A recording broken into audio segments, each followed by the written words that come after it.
thank you everyone for coming out today. I appreciate folks attending. I'm thrilled to be able to introduce Dr. Adriane Michaelis. She's joined us as a postdoc. She came in, I think it was right in May, I think, Adriane, it was when you came in. So as you can imagine, it's been a lot of adaptation and juggling, and probably been a little bit more difficult to meet some of the people here on campus than it would have been otherwise. Dr. Michaelis comes to us from the University of Maryland, and one of the reasons I was thrilled to be able to get to work with her is Adriane has done both a master's in, was it biology, marine biology at the University of North Carolina, Wilmington, and then went on to do her PhD at University of Maryland in anthropology. So I know she has a number of papers in the works, but she has 6 published papers, and that includes topics from sparrows to blue crabs to oysters, and most recently, oyster growers. She's managed to also be a Sea Grant Fellow in Maryland, as well as a National Science Foundation Fellow, and she spent some time overseas doing some work in Indonesia as well.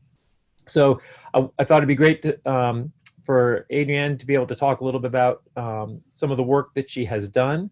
And I also just wanted folks to be aware of her expertise here on campus and some of the anthropology work that she has done and could do. And with that, I will hand it over to you, Adriane. All right, thank you, Bill, and thanks, Sean, for the opportunity. And let me just share my screen. And so I'll be talking about my dissertation research, but first wanted to talk a little bit about my role here at the Shellfish Lab. And so for those of you who don't know, the Auburn Lab is here at Dauphin Island, and I think most of the folks on right now are here at the Sea Lab, so hopefully you know. And the mission of the Shellfish Lab is to ensure a thriving shellfish seafood community in the United States through globally relevant research, extension, and education. And this takes a variety of forms, and you can learn more about all the work that's happening through the Auburn site, School of Fisheries, Aquaculture, and Aquatic Sciences that's listed here. And so I wanted to just talk about what I'm working on here at the lab first. And so the primary focus of my postdoc is a project on seafood perceptions. And so we're doing this with a focus on those that we think are the sort of the key players in seafood purchasing. And so the emphasis is on chefs and wholesalers. And there's a couple questions guiding this research. First, why do chefs and wholesalers purchase the seafood that they purchase? So what sorts of values, what sort of information and knowledge is underlying what they buy? And so there's a lot of assumptions, like maybe there's a big distinction between wild versus farmed. And this project aims to understand whether those assumptions are valid and what information is actually being used to guide purchasing. And so we're looking at this, the knowledge and how that might make its way to the consumer. So from chefs, are servers getting this sort of information and passing it to consumers? Are consumers ordering because their server recommended a seafood? And the approach has changed a little bit. Like Bill said, I arrived in the midst of COVID, and so we're starting with interviews with chefs and wholesalers that are happening over the phone, but I'm interviewing chefs in 12 major food cities and seafood cities across the US, trying to get at these questions and answers, and then developing a survey from that will be conducted in 48 cities across the US later this year, probably early 2021. And hopefully in the spring, I'll be able to travel as planned back to these 12 cities and be in the restaurants with chefs, see the training that happens with their servers, and see what the customers are actually ordering. So if they're ordering seafood, why did they make that purchase? And so the end result from all of this is that hopefully through extension, if it turns out that they're lacking knowledge, that our purchasers, our chefs and wholesalers need additional information about US aquaculture or farm shellfish, for example, then through extension, we can help facilitate that. Or maybe that it might come down to wanting more connections to the harvesters and the producers, and extension can help facilitate that also. And so this connects to some of the other work that I'm doing in addition to this project. One is a developing program called Sea Camp that is seafood excursions and adventures for culinary arts management professionals. And so this is a means to make those connections between chefs and seafood producers like shellfish farmers. And so the plan is that it'll be bringing chefs, seafood writers, and other professionals down to actually get in the water, in the mud, working on shellfish farms and be hands-on to understand the process. And so it's sort of a multi-day trip that they get to be part of, and that will show them all the work that goes into producing a high quality product like farmed shellfish. And then there's a second project I'm involved in, which is the Bonus Point Oyster Company. And so this is a high school training program that operates out of our oyster park over in Grand Bay. And the idea is that we're training high schoolers not only to have a skill set that would make them valuable employees and even sought after employees on oyster farms in the Gulf and throughout the country, but also help training them with the skills that they might need if they want to pursue oyster farming as their own operation. And so we've been working this summer and fall with 2 students from Moss Point High School. In the past, there were students from Alma Bryant involved, and we're working to expand that to make it a more formalized curriculum that also involves potential certification and even a 2-year program perhaps. And so that's a little bit of what I've been doing since I arrived in May. But again, I'm focusing on my dissertation research for today. And so this is a little bit different and focuses on cultural ecosystem services. And I call them the other ecosystem service jokingly, but it's because most people that study ecosystem services don't really pay any attention to cultural services. And so they're sort of like cast aside relative to the other types of ecosystem service. And so today, hopefully you'll get a better understanding of what they are, and especially what they mean related to shellfish. And so I'll talk about my research. First, a general introduction about shell fisheries, ecosystem services, and cultural services specifically, go through the 3 studies that made up my dissertation, summarize the findings, and then talk about those implications for ecosystem services more broadly and application for industry extension and management. And so first, to make sure we're all on the same page, when I'm talking about shell fisheries, for my research, I focused on bivalve shellfish. So these included oysters, clams, scallops, and mussels. And I focused on commercial fisheries specifically. And so these include wild harvest or public fisheries. So what you might think of with traditional commercial harvest, the oyster catchers down here in Alabama, the watermen in Maryland, baymen further north. And I also focused on private fisheries or aquaculture or farms. So cases where bottom usually is leased from the state and individuals are growing oysters, clams, scallops that they have typically gotten from a hatchery. So they've been hatchery spawned and they're now tending to them and cultivating them, caring for them, much like a farmer would a land crop.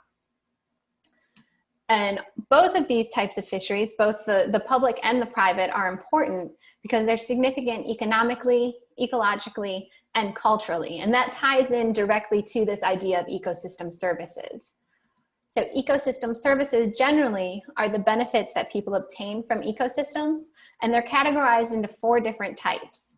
The first type are provisioning services. And so these are what you think of as the raw materials, the products that come right out. They're the more tangible, easily visible objects. So in the case of shellfish, it's the oyster itself, the shell that might be used for jewelry, for making fertilizer, or the meat that you're eating. And so that's just one type. And you'll see that bivalve shellfish especially have become great poster children for ecosystem services because of the many services they provide, especially these regulating services. So the next category are regulating services, which are the benefits obtained through the regulation of ecosystem processes. And this includes water quality maintenance. So as filter feeders, many bivalve shellfish are contributing to improved water quality. They also form habitat, so reef building animals like oysters, as well as the gear that's used to farm oysters, helps reduce storm surge protection. It helps protect shorelines. And so these are other ways that shellfish, both wild and farmed, are helping coastal ecosystems. The third category, and my favorite, are the cultural services, which, as I mentioned, typically haven't been studied. They've been sort of put on the sideline and referred to generally as tourism, recreation, and symbolism associated with coastal heritage. And they're defined not very well as the non-material benefits obtained from ecosystems. Then the final category are supporting services. And so these are the sort of foundational services that underline the production of all others. And so they're examples with oysters are cycling of nutrients and providing nursery habitats for other species like fish and crabs that are often commercial species too. And so my work has focused on this lesser known category, the cultural services. But before I was diving into this, needed to have a better definition because non-material benefits just wasn't descriptive. And it was important to understand these sorts of benefits because they're more important to most people, even though they're understudied. So they're often more salient and just have a bigger role for communities, especially communities based in commercial fisheries. So you can see in it, for an example, in a town like Bayou La Batterie, where the commercial seafood industry is really integrated into the culture of the area. And so this is an example where recognizing these sorts of benefits is important. And so to think about cultural benefits a little bit differently, I used a newer definition of cultural services that was defined by Fish et al. In 2016. And that's calling cultural services that they arise through the interaction of environmental spaces, like Mobile Bay, for example, and cultural practices like harvesting oysters. And so through these interactions, we produce cultural ecosystem benefits. And Fish defines these benefits as the contributions ecosystems make to human well-being in terms of the identities they help frame, the experiences they help enable, and the capabilities they help equip. And I've highlighted identities, experiences, and capabilities here because these are the categories that I'm looking at and looked at in my dissertation to sort of frame cultural benefits as we're talking about them. And so you'll hear me also use services and benefits interchangeably, thinking of these more broadly as these cultural benefits. And so moving into the research itself, so I had, again, 3 components that were framed by 4 questions. The first question is simply, are cultural ecosystem services important to individuals working with shellfish? So do the people that are entering the shellfish industry care about the cultural benefits? Next, what are the cultural services enabled through work in shellfish aquaculture? Nobody's really studied them in detail or comprehensively at all, so creating a list of what these actually are is important. And then, are some services and benefits more important to others, and what could be driving these perceived values? So are there benefits that across the board are important and valuable to all people, or are there differences, and what are these differences based in? Is it based in region? Is it based in the number of oysters they might be producing? How are these values different? And then finally, can shellfish aquaculture provide the same types of cultural ecosystem services as wild fisheries and similar systems? And this question, this final one, was the one that was driving the research for me, because as shellfish aquaculture is being introduced in different areas, it's often introduced in places where the wild fishery is in decline. So shellfish aquaculture is presented as a sustainable alternative or complement to wild harvest. So we know that aquaculture can provide the same types of other services, so those provisioning, regulating, and supporting services, but can it provide the same sort of cultural services? And so to answer these, the first project that I worked on, the first study, was just to understand if cultural services are important to individuals working with shellfish. And to answer this question, I worked in Tidewater, Maryland, so counties along the Chesapeake Bay and the Atlantic coast, and worked for 2 years with oyster growers in 9 different counties. And this was part of a larger project to understand overall participation in aquaculture. But for this piece of my dissertation, I focused only on the question, why did you decide to start growing oysters? And so I used methods of participant observation and semi-structured interviews. If you're not familiar with participant observation, essentially it's a way of learning by doing, of establishing rapport and gaining trust with the groups that you're studying and the people that you're working with. And so I went and worked with oyster farmers and watermen in all of these counties. Whatever their day-to-day entailed, I was out there doing it with them, working on boats, working on their farms, shucking oysters at oyster festivals.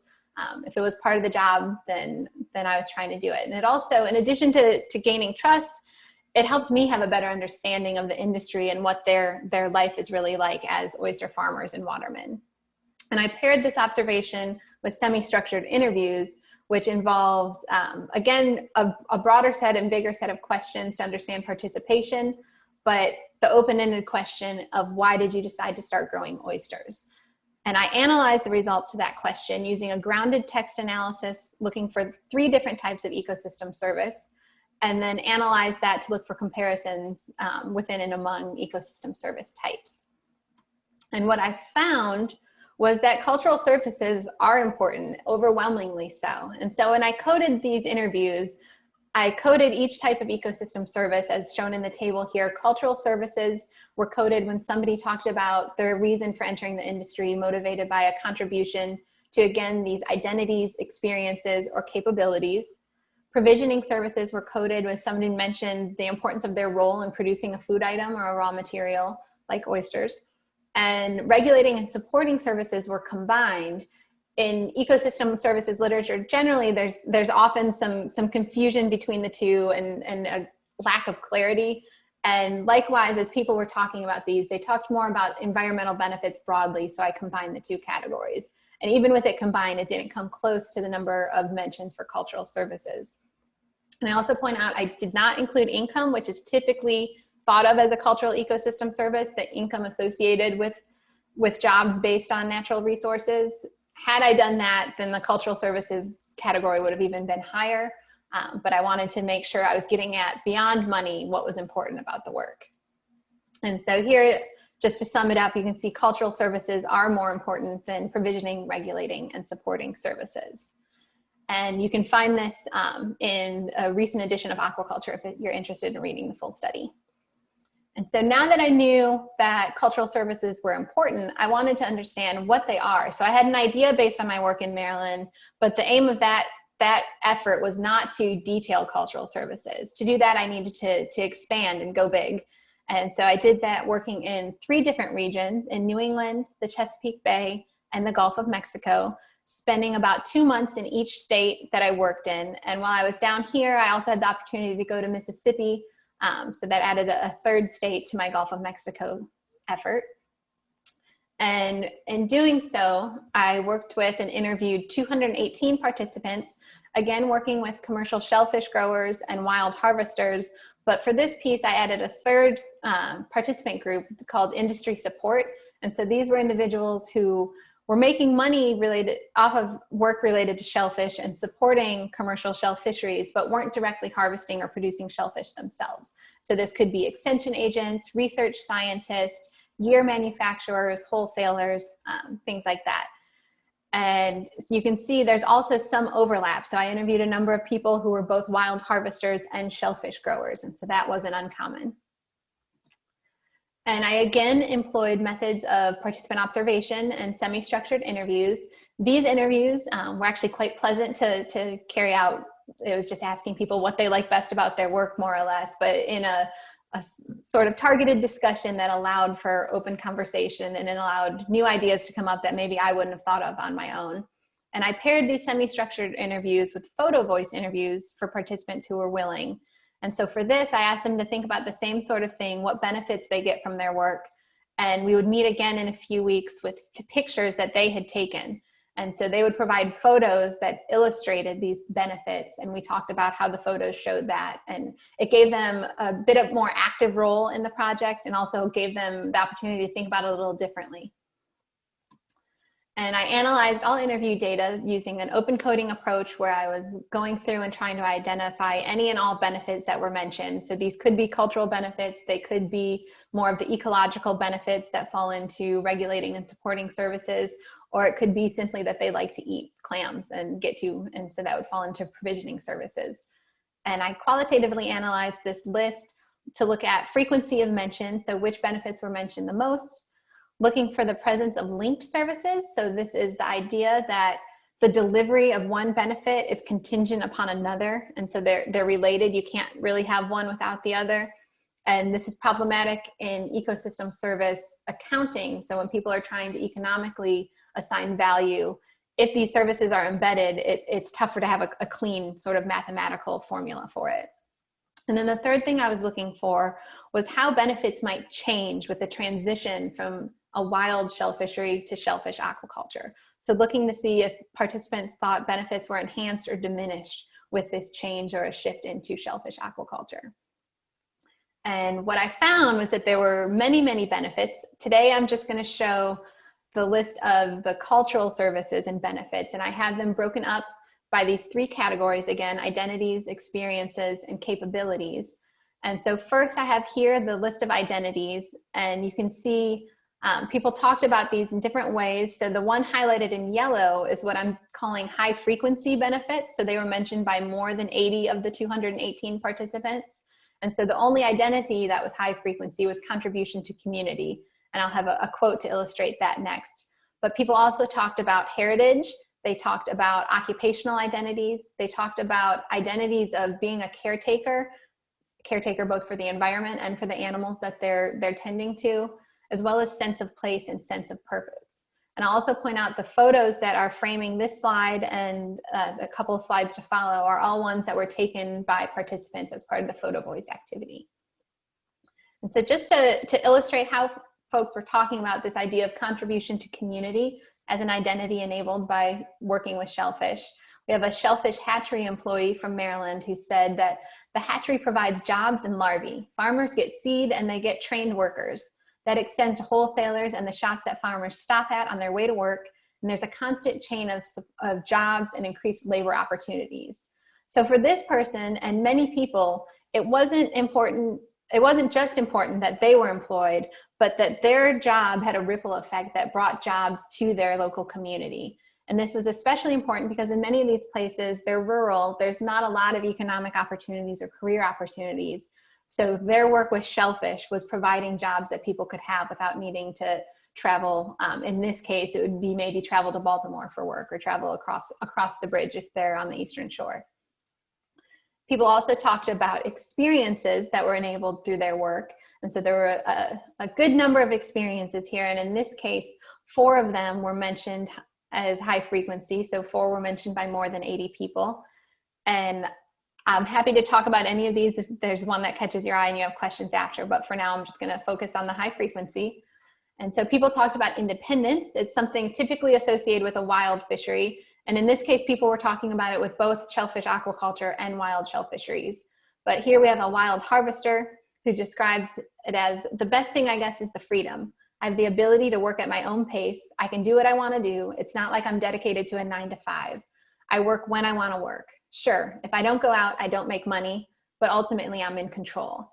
And so this was a common theme, both for wild harvest where people kind of were out working on boats on their own, but also in aquaculture where some felt that they had a different type of independence because they were in control, more control of the price that they sell their product for, more control of when they could and could not harvest. And so there was independence perceived in both type of fishery. People often talked about the lifestyle and just what being on the water provided for them. And so for this shellfish farmer, he said, I get paid to go out on a boat. I get paid to swim in the ocean. It's fun. It's a fun job to have. I couldn't think of a better way to make a living. And so this was common. A lot of people are attracted to the work because it might keep them on the water if they used to work as a commercial fisherman, or also it's someone who previously worked in an office and just there was something romantic about being able to go out on a boat for your workday. People talked about security. And so this one is an example of a shellfish farmer that used to be a wild harvester who said that shellfish aquaculture can be organized to get a fresher product to market. It doesn't have to get harvested then sold. You can plan based on sales when and what to harvest. And so this was common. It related to sort of the reliability and this idea of control of your farm and of the market, more so than you might have with wild harvest. And there was also a second component to this for aquaculture. In many of the places, the wild harvesters were concerned about regulation and management shutting them down, or they already had been shut down and had limited to no harvest. So aquaculture was job and income security because they knew that it was less likely to be closed. And then the final experience that was high frequency was social capital. So social capital is just relationships, connections with other people. And for this farmer, the most gratifying part is the camaraderie, the band of brothers, the shared hardship. I can trust these guys with my life. It's that shared experience of hardships, figuring out your limits and pushing through them.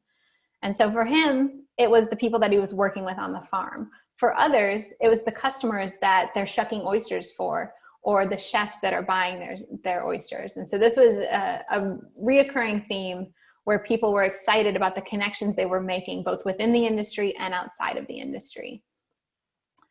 And then finally, we have capabilities. So there weren't as many capabilities that were enhanced or enabled by work with shellfish, but we have income, knowledge, mental and physical health, and skills. And in talking about income, here's one example that also highlights linked services, as I'll discuss in a minute. But with income, this shellfish farmer said it's good money and I don't have to go out of town to make it. I don't have to leave my kids. And for many people, it was never just about the money. It was the money that they could earn while something else. So in this case, it was money that they could earn without having to leave town, without having to spend weeks on an offshore fishing boat. And that was important. So it wasn't just money, it was linked to other benefits that were related to it. So this is an example of those embedded benefits. Likewise, we have here a farmer who is describing the benefit of knowledge gained through his work. And he said, it's been really interesting to learn about the benefits of raising oysters this way and helping the state to increase production of oysters.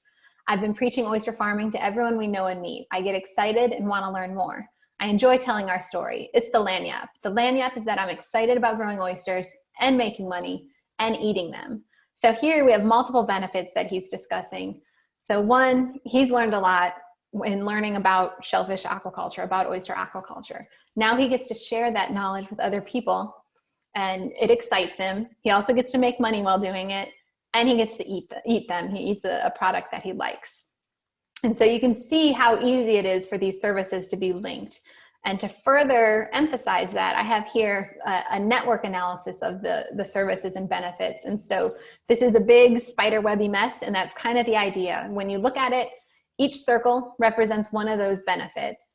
The gray ones are cultural services, the light blue provisioning services, so the raw materials, and the royal blue are regulating and supporting services, those ecological benefits. And what you can see here, every service mentioned was linked to at least one other ecosystem service. So there is no standalone service in this case. And it highlights the complexity of ecosystem service accounting. So trying to do the math to assign a dollar value becomes that much more tricky when all of these services are connected to and contingent upon the other. And then the final thing that I was looking at within this study was, again, this change from a wild shell fishery into shellfish aquaculture. How are benefits changed with that transition? And so that was a question I specifically asked everyone, and we discussed how they thought it might be changed, how they personally have experienced the change. And what I found was some variability. So we see 8 benefits were recognized as being about the same between a wild fishery and shellfish aquaculture. 14 were recognized as enhanced with shellfish aquaculture. 2 were recognized as diminished. And so for these 2, the first one was adventure. And so there is a certain level of adventure and risk-taking associated with being a wild harvester or a wild capture fisherman. And so that was recognized across the board. But for a number of folks that had transitioned into shellfish aquaculture, the stability that they now had with aquaculture was sort of worth the loss of that adventure. And many actually retained their commercial licenses so that if they really got the itch, they could still go out and do some commercial harvest to get that level of adventure back. And the second one that was interesting, that was recognized as diminished, was talked about not from the perspective of the participants. So that it wasn't the shellfish farmers or the fishermen talking about this, but they were putting themselves into the view of potentially waterfront landowners or people not involved in commercial fisheries. And so they thought the aesthetic appreciation might be diminished with the transition to shellfish aquaculture. And many voiced this after seeing concerns in certain areas about landowners not wanting to see gear in front of their waterfront homes. And so those were the only 2 that were thought to be diminished. But the remaining 22 were talked about both as enhanced and diminished. And so depending on who was doing the talking, they had very different views on these benefits. And so what that told me is that the effect and importance of perspective plays a major role in understanding ecosystem service change as a system changes. And that then led into the final component of my dissertation, the third study, which asked, are some ecosystem services and benefits more important than others, and what drives these perceived values? So again, are some benefits important across the boards and important to everybody, or are there differences in how folks are valuing things, and what could be underlying these differences? And so to answer this final question, I did an online survey, and so it was conducted nationally, and I had responses from shellfish growers, wild harvesters, and industry support. And the survey approach I used was a Q-sort, which I'll get into the method behind a Q-sort on the next slide. But with this, I asked participants, even if they were involved in multiple roles, to think about only one and answer with that role in mind. And so because of this, I ended up with 44 individuals that sorted as shellfish growers, 5 who sorted as wild harvesters, and 25 that sorted as industry support. But at the same time, there were 27 participants that had a background in wild harvest that sorted as a shellfish grower, and in some cases as industry support. And that becomes important in the analysis. And so for anyone interested in what a Q-sort is and Q methodology, I have a quick run through of what this process entails. If you're not interested in sort of the nitty-gritty behind it, feel free to check your email for the next 30 seconds.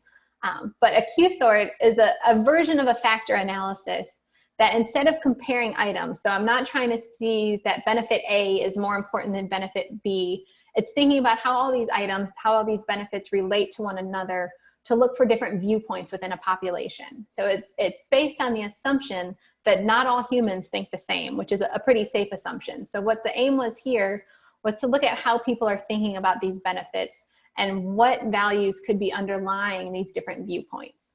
And so to accomplish this, I took the list of benefits from study 2 and converted it into 49 statements. And so each statement represented a benefit, and participants were presented with these virtual cards. So it's essentially like an index card you might have in person that had a statement. And what was important is that these statements were generated from their words, not mine. So these weren't things that I thought were benefits. These were things that the participants thought were benefits. And so they were asked to sort these cards, and the participants would click and drag cards into the pyramid, with cards being placed to the far left as least important, all the way over to the right as most important. So again, we then have these pyramids that show how all of these benefits relate to one another for each individual in terms of importance. And then I took those sorts and did a factor analysis to understand how many viewpoints were within my study population. And so it could be that 2 factors or 2 viewpoints were best represented by this sample, or it could have been up to 7, for example. And what I found was that there were 3 factors that captured the data best. And so that covered 63 participants. So not all participants were captured by it, but the best fit was a 3-factor or a 3-viewpoint output. And so to give you an idea of what these looked like, these are the pyramids, and what I'd like you to get out of it is just kind of generally looking at it and looking at the different color placements. So each pyramid represents the archetype for that factor or that viewpoint group. So looking at the royal blue, which are those regulating and supporting services, the more ecological benefits, you can see within these 3 groups, folks in factor A place moderate value on the blue, the royal blue regulating services. So they were placed in the middle. Factor B had a little bit more importance, so they placed them further to the right in their pyramid, whereas factor C had less importance and placed them further to the left. And so in thinking about these archetypal sorts, what I was looking for is, 1, I wanted to see if there were patterns underlying who fell into each sort. So were participants in factor A, for example, all from the Chesapeake Bay, and factor B all from the Gulf? I looked at the regional patterns, the chance of scale patterns. So was the number of oysters they produce a year affecting how they value these benefits? Was it age? Was it gender? And sort of any other variable that I could try to analyze. And what I found was the one that was most important was industry role. And so you can see here, we have our 3 factors broken up within each bar by the industry role, and factor A was comprised mostly of industry support, and the majority of industry support participants fell into factor A. Factor B was mostly shellfish growers, and the majority of growers were in there, but there was also a good-sized number of growers in factor C. And our wild harvesters, which were smaller in number to begin with, were distributed across the 3, with only 1 in A and then 2 and 2 in B and C. But what I saw here is that industry role seemed to be the strongest influencer of how they were perceiving these benefits in these 3 viewpoints. And so I knew that industry role seems to be shaping these views, but I also wanted to understand what were the views. So looking at these pyramids, what was sorted where, and how might they be related to one another? And so with a Q-sort, the idea is that you're then describing the 3 viewpoints.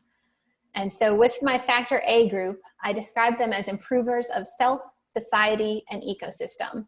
And so they value personal development and self-improvement. And again, this is based on where they sorted the cards, sort of how the cards fell out. They value the fact that their job provides knowledge, skills, innovation, and challenge. They're proud of their successes, especially because their successes are achieved through their own capabilities. And they also value being part of a larger network working toward common goals. These goals included environmental improvement and the maintenance of shellfishing communities. And if you recall from the previous graph, they were mostly industry support. So industry support members are likely to share this view. Factor B, I called the sustainable providers. So they take pride in their ability to produce a high quality or superior food product. And for them, the environmental benefits, those blue regulating and supporting services, are important. The sustainability of their craft is important. And they also valued enhanced experiences with nature. And so what was interesting, so they were mostly shellfish growers, but they were shellfish growers who previously worked outside of shell fisheries. So they came into shellfish aquaculture from another career path. So maybe they worked in real estate, maybe they were lawyers, whatever the case may be, they weren't wild harvesters. Whereas our third group, which I call shellfisher folk, place high value on occupational identity. So for them, it was important that they were a waterman or that they were an oyster farmer. That identity was valuable. And part of it was the associated lifestyle, the sense of place, and just their own personal identity. They also value their role in providing seafood and continuing a local way of life. And contrary to the previous group, to factor C, these shellfish growers had a background in wild fisheries. And so I also assume that if more wild harvesters would have taken part and sorted as wild harvesters, they may be more likely to fall into this factor C group as well.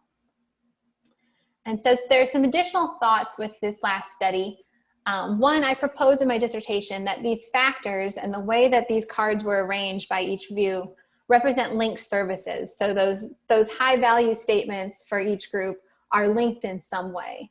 And if that is the case, it suggests that linked services are dynamic and also vary according to perspective, which makes tracking them and trying to do accounting and sort of doing the economic math even more challenging. I also found that high frequency does not equal high importance. So the benefits that were mentioned most frequently in study 2 didn't correspond to high importance in study 3. And as examples, there were 4 that were found in both. But even then, so lifestyle, for example, was only high importance by the shellfisher folk. Knowledge was only important by the improvers of self, society, and ecosystem. Income was only important to the sustainable providers. And challenge was important to 2 of the groups, the improvers of self, society, and system, and shellfisher folk. And so only 4 of those high frequency ones actually corresponded to high importance when people were asked to rank and assign more of a value.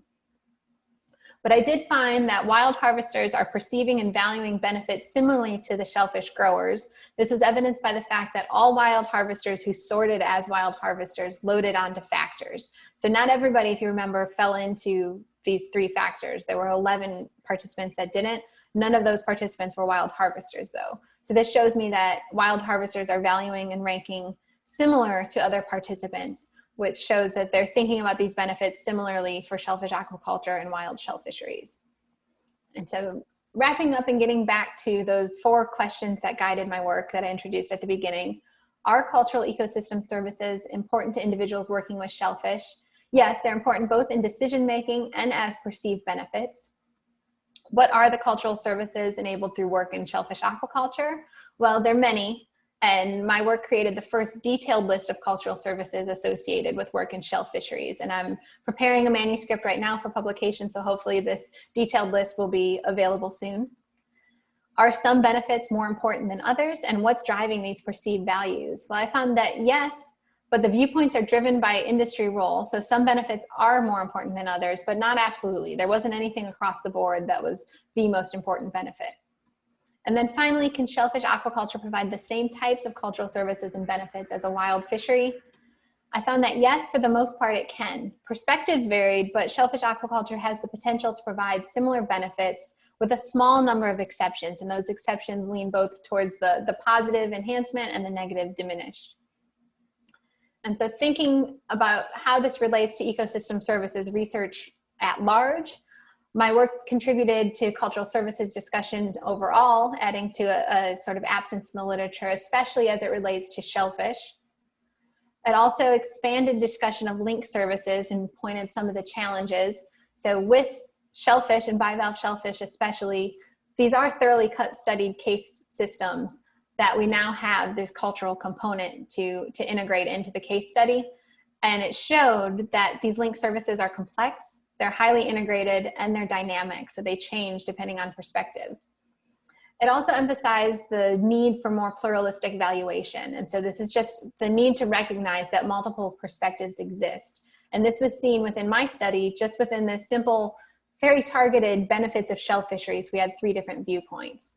And this relates to how we can apply this research to the industry, management, and extension with multiple perspectives and recognizing that they do exist in our stakeholder groups. It can lead to better promotion of both wild and farm shell fisheries.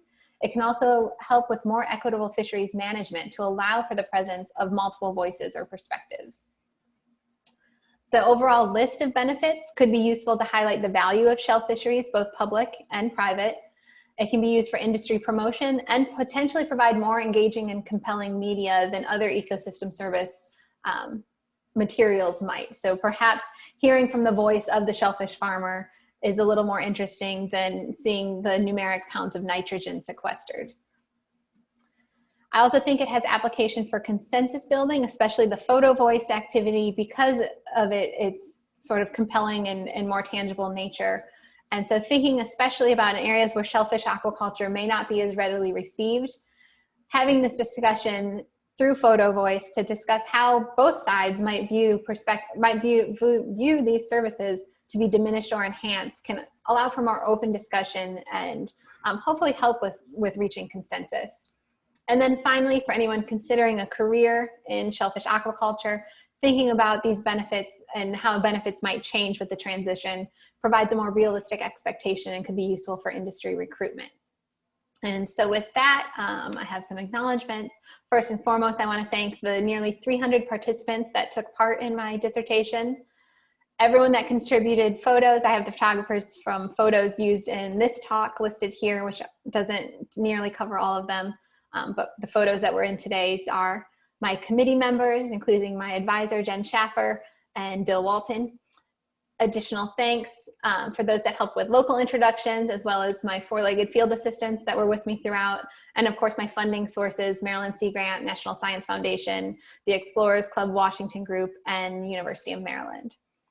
And so with that, I would be happy to answer any questions. I think we still have time, 15 minutes. And if you want to contact me via email, here's my email also for more direct contact. Great. Thank you, Adriane. Appreciate that. There are a couple ways that we can do questions here. Certainly, people can unmute and ask a question. If somebody would like to also type something into the chat, please go ahead.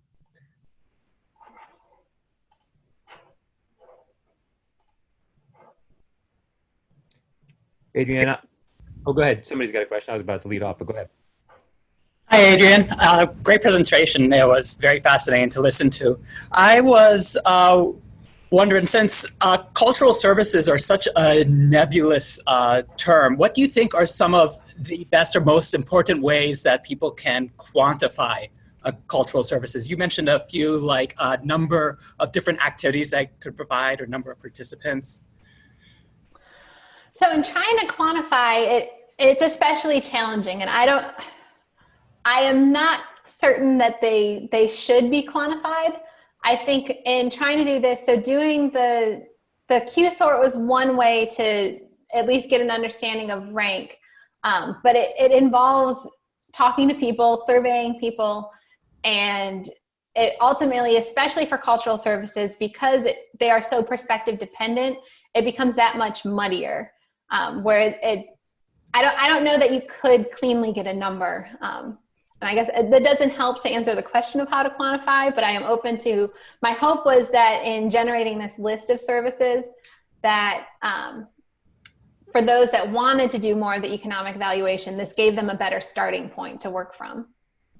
Okay, no, thanks.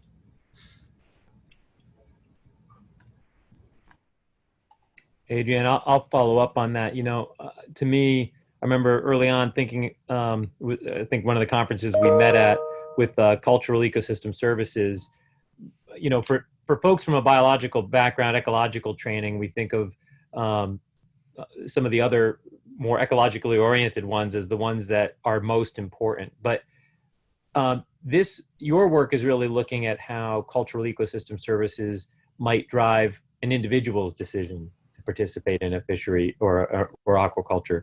But what do you think, what would be the next steps in thinking about this in terms of how communities decide to do aquaculture? For example, Apalachicola has shut down their fishery.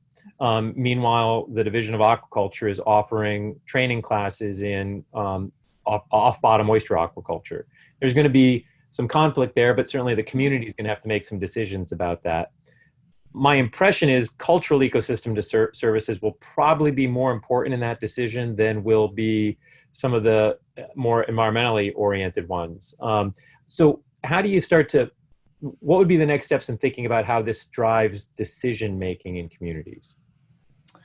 So I think in terms of next steps, it ultimately, I feel like hearing from people is the sort of way to go so in Apalachicola, for example, I think it would be valuable to talk to the folks that have concerns and think about what their concerns are. And so for me, these concerns equate to these diminished benefits. So with the wild oyster harvest being closed, what have they lost? And then coming in and showing that, well, actually shellfish aquaculture can sort of fill that. And it's not going to be one for one. It's not going to be perfect, but we can see that the same types of benefits exist with shellfish aquaculture.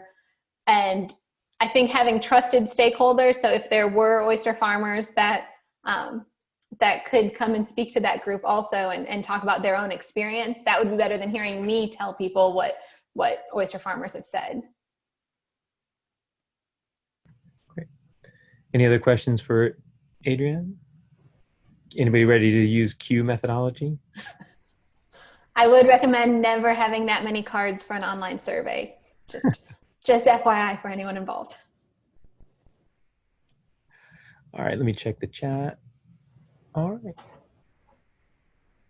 All right, well, I'll give another minute here before we wrap up. And while I do that, I would just say that Adrienne is on a National Sea Grant Award right now, right?